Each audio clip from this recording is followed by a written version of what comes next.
The concept behind Hand Cannot Erase is really this idea of a young woman's life, and she basically ends up moving to the city and living in the very heart of the metropolis, which in my mind is London, but it could be any city.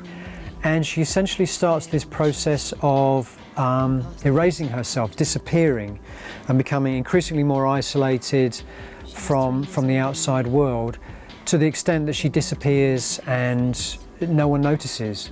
So it's a story about isolation, it's a story about the modern world, it's a story about living in the heart of a massive city in the 21st century, and how easy it is in that context to be invisible. Gave me clothes and my first cigarette.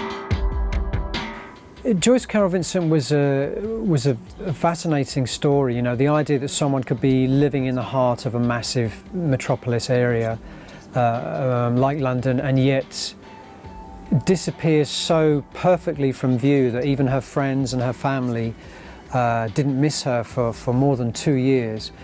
It says to me a lot about the modern world. It says to me a lot about modern life. I think if you really want to disappear, then you do go to the heart of the city. You surround yourself with other people, and it's very easy to become invisible. And I think, you know, these days, if you don't have a Facebook page and you don't have a mobile phone, you're kind of off the grid. It's extraordinary how quickly that has become the case. You know, 20 years ago, none of us had the internet, none of us had mobile phones. Now, if we don't, we are almost invisible. That's extraordinary, and that says so much to me about how technology, you know, plays such a massive role in the way that the human beings evolve. We've got the perfect life. We've got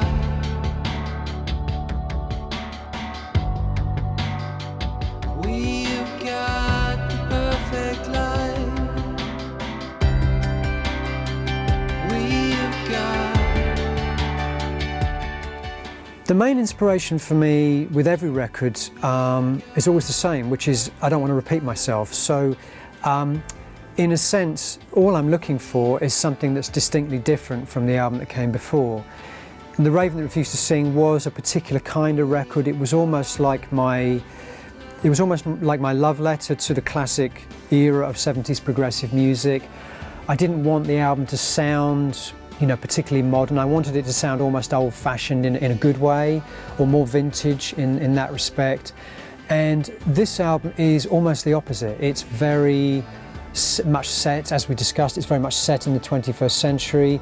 It's set in the heart of the city. So straight away, to me, that suggests a very different musical palette, more electronic, more industrial sounding, more of a sense of sort of claustrophobia and paranoia.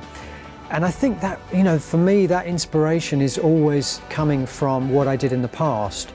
You know, some people say, what is your biggest influence? My biggest influence is my own work, not because I'm inspired by it musically, but because I don't want to do something that I've already done in the past. And I think this is no exception to that.